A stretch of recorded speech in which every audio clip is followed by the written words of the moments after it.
Konnichiwa internet. Watashi wa deka Shado. Saiko no kamiyomotsu. Zeikai desu.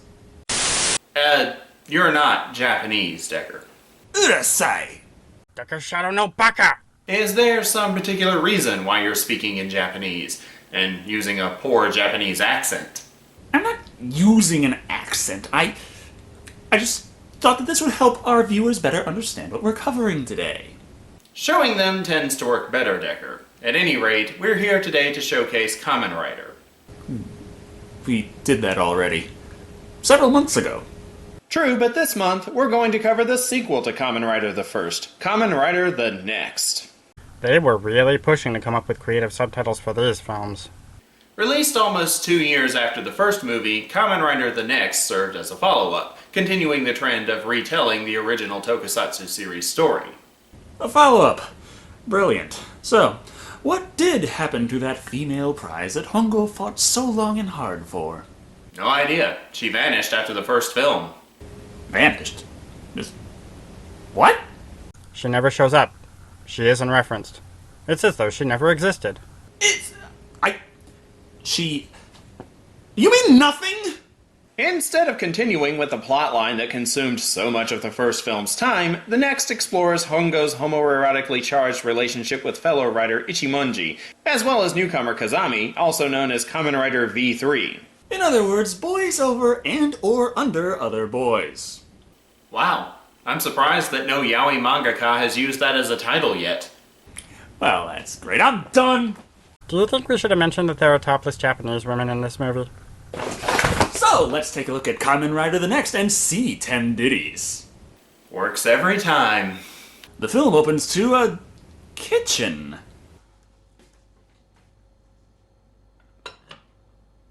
Oh shit, is this a found footage film? It does resemble one, though given the shaky cam, I question who could be filming this woman in her kitchen.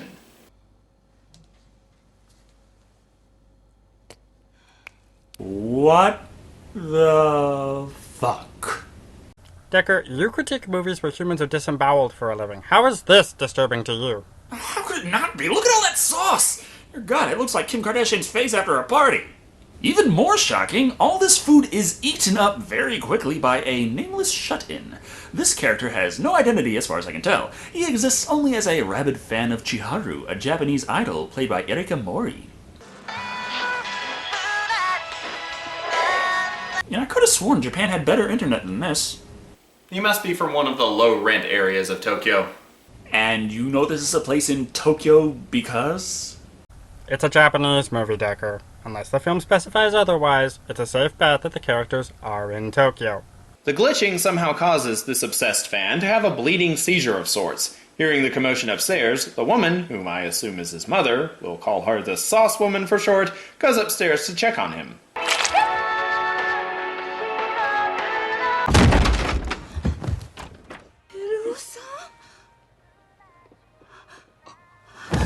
Whoa! YouTube's content ID policies are getting harsh. No kidding. And I thought we had it bad when our first channel got nuked.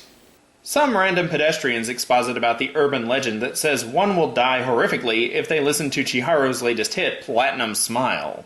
You'd think they would have noticed that after the first million or so Japanese teenagers died. It's an urban legend, Decker. Japan loves these things.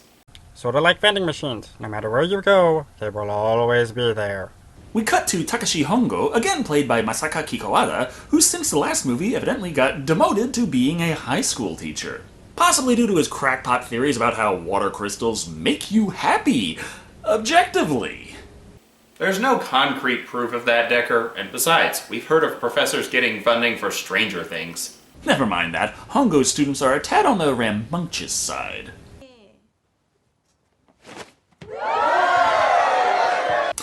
This movie just switched to a completely different genre. Not really. Unless the girl was going commando that day, it still counts as PG. Japan has very different standards about where panty shots fall in the rating system. The bell rings, saving Hongo from potentially committing a sex crime. In the hallway, Hongo notices that one of his students, Kotomi Kikuma, played by Miku Ishida, leaving school grounds early, so he follows Kikuma to her apartment, somehow getting there before she does. Well, we've already had horror and porn in this movie. Why not add some wacky hijinks between teacher and student? Or we could go into creepy stalker territory where he's reading her old mail. This stalkerific moment is here just to establish that Kikuma has something to do with Chiharu. Enough exposition, though. Let's take a lunch break at the Legend of Gathering restaurant, where we meet Scissors Jaguar, played by Tomororo Taguchi. Or, as I like to call him, Mr. Spiky Hair. Partially because Tomororo is really hard to pronounce.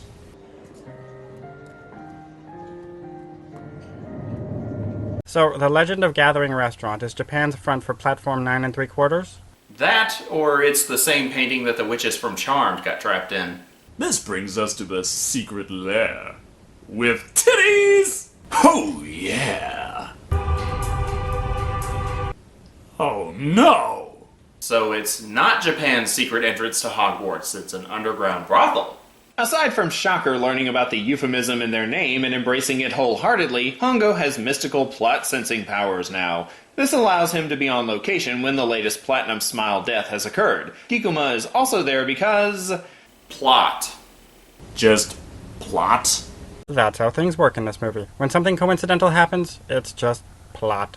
Instead of calling the cops, Hongo takes an unconscious Kikuma back to his place to lay upon the bed.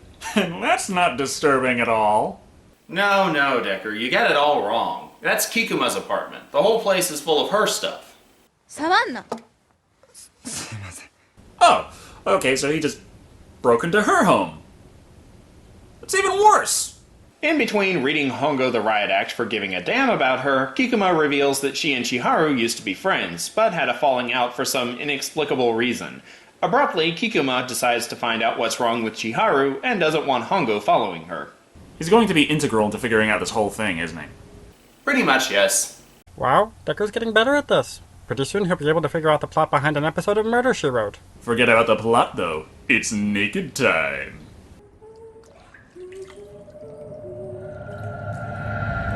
Getting groped by ghost hands in the bathtub? Well, it's Japan. You should at least be somewhat immunized by now. This pervy poltergeist can't seem to keep its ectoplasm to itself, resulting in Chiharu doing a crossover with a denizen of Silent Hill.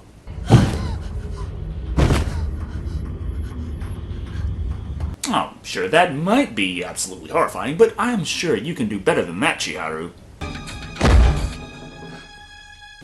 It's not exactly what I meant, but effective.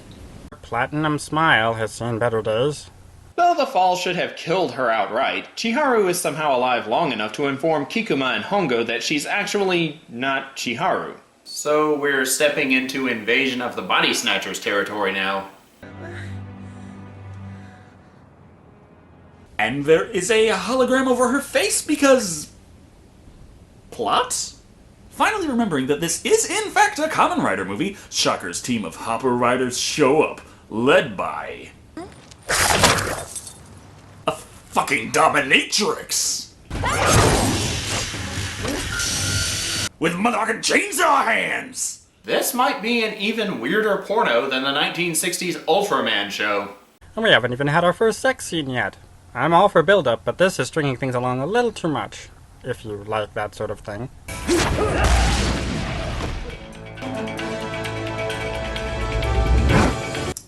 Hello, I'm Kamen Rider. I get punched in the face so you don't have to! Oh, good. We're back to those jokes. He makes them so I don't have to. Kamen Rider appears to have forgotten how to fight during his 2-year hiatus, so he goes with Plan B, hopping onto his bike and riding the hell out of there.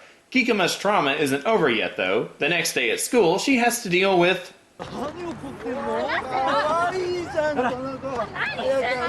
I'm not touching that. Agreed. Anyway, Hongo is her teacher. Shouldn't he be doing something?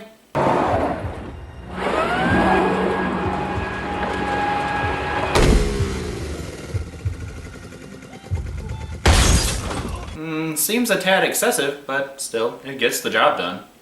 Isn't he supposed to have a secret identity? Aren't these things supposed to be... secret? Not one to let a little thing like untimely death spoil his cash cow, the record company president recruits a new young woman to transform into Chiharu. And that doesn't really make any sense. No kidding. Record sales of a deceased performer tend to skyrocket. Odds are they'd make more money from her death, not less. Is the record exec even concerned about whether or not this girl can sing? Or is this going to be a Milli Vanilli kind of deal? Back at the school, Hongo's secret identity hasn't been exposed, but he is enjoying better success as a teacher thanks to all of the students being terrified of him. Nevertheless, he still finds time to watch after Kikuma while she searches for clues about what happened to Chiharu. By visiting the set of Devilman. Oh good. Devilman. There's a memory I'm in a hurry to relive. Hasn't this movie been crazy enough? Do they really need to go and break the moon? In this universe, this is the home of Chiharu's brother, Shiro Kazami, played by Kazuki Kato. He doesn't seem all that impressed by our heroes breaking and entering while he's decanting wine, but that's probably because he knows that we're heading right for another hardcore tokusatsu action scene. まさかこのワインがまだ若かったとは。 Revealing that Kazami is a third-generation cyborg, endowed with a dual turbine belt. I think turbine belt is kind of pushing it for me. Those are looking more and more like graphics cards every time I see them. Which is hilarious, considering how later Kamen Rider shows would use a battle card system to fight with. This gives us our obligatory motorcycle action scene, enhanced with shuriken laser explosions. After we see the fighters can somehow make contact from even farther away, Hongo is taken down. His pounding at Kazami's hands will have to wait though, as Ichimonji shows off his own plot-sensing powers, saving his ex-lover. They're not lovers, creepy. Spent the whole running time of the last movie fighting over a girl. That was just an excuse. Clearly they wanted to spend more time together. Otherwise, why would the girl have disappeared? During his naked time, Kazami decides that maybe he should check up on his sister and see if something is amiss. Very shortly, he concludes that whoever this Chiharu is, it is not his sister. Thus, he opts to go and meet up with the good guys in order to exposit some backstory. Evidently, the Shockers infiltrated their office building, sending nanomachines into the air, infecting everyone. After Chiharu left, the Shockers quarantined the place, and the very few survivors were the Shockers' new and already remodeled humans. いいんだよ。君は。 Right, and the reason he exposited this mountain of information when all he actually wanted to do was kill him is... what? He's a bad guy. Bad guys love drawn-out monologues. They're very lonely people, you'll remember. This scuffle will have to wait, as Hongo is playing hard to get. Not to mention he's still seeing Ichimonji. 会いたかったんだお前に。気持ち悪いこと言うな。そういうセリフは女に言うもんだ。 This reminds me of conversations I've had with you, Decker. Hush! なんか冷たいな。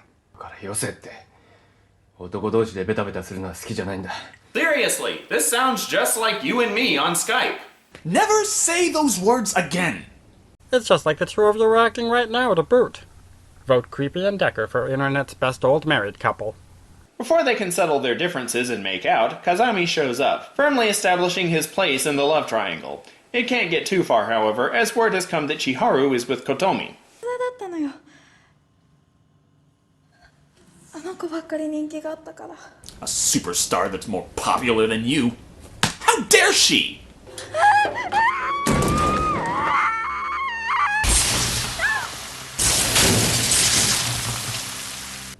Holy shit! America's Funniest Home Videos would have been a very different program if it had aired in Japan. Neo Chiharu explains that this prank didn't kill her, only horrifyingly mutilate her face. This left her hospitalized while they worked on repairing the damage. After this failed, original model Chiharu threw herself off the roof. Again. Even worse. Couldn't they have just broken the moon and left it at that? When you're competing against Devilman for ANSI storylines, something has gone very, very wrong. Hearing this, Kazami experiences the power of the heel-face turn and becomes a good guy. Original model Chiharu, however, is in fact still alive, having been transformed by the malfunctioning nanomachines into the most horrifying creature of all. A tentacle monster. Can we have one movie? Just one, where tentacles don't factor into the plot in some way? Seriously, I'm starting to get worried about racial profiling. Cutie Honey? No. Revenge of Iris? No. Rebirth of Mothra 3? No. Very suddenly, we learn the Shockers and their fuzzy general intend on using the nanomachines to convert the whole of Japan into remodeled humans. Learning this, Hongo rides into battle to stop this nefarious plan, using the power of background explosions. Because... plot. This has nothing to do with the plot, Creepy. It just so happens that this universe is highly combustible. So in other words, the plot thickens.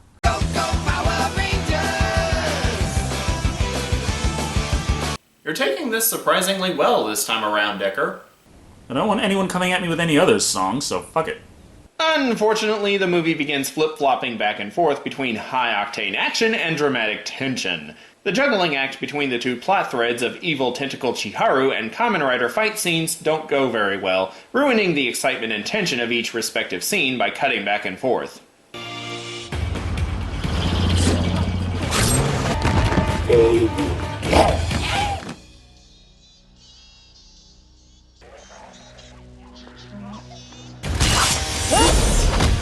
I'm getting disoriented just by watching this. It's like we're seeing two different films at once. Are you thinking what I'm thinking? What? We should have been watching two different movies instead. Yes! And there's punching, and kicking, and fighting, and motherfucking chainsaw hands! Eventually, this does lead somewhere, that somewhere being fire, where Kazami must face off against the tentacle monster Chiharu. お願いお兄ちゃん Oh. Well, that's an exciting way to top off your movie. Hey, we've made it this far, and wonder of wonders, no one's broken the moon after all. It's a Thanksgiving Day miracle. Can we end this? Now? Please? Kazami delivers the killing stroke that finishes off his sister, leaving him to die alone in a blaze. That is until Hongo and Ichimonji arrive to literally drag him out of the fire. Back at the record company, Kikuma is spared from being horribly murdered by her childhood friend in spite of Kikuma's decision to listen to the cursed song. Oh yeah, there was that cursed song in this movie. Did they ever get around to explaining that? Plot? That's your answer to everything! In our happy ending, we see Ichimonji in a brothel! Dead. That's going to be a fun thing to clean up first thing in the morning. Also, Hongo is not being fired, but being let go, because all the students are behaving around him now, and we can't have that. Still, Hongo gets a consolation prize in the form of a love interest, his ex-student Kikuma.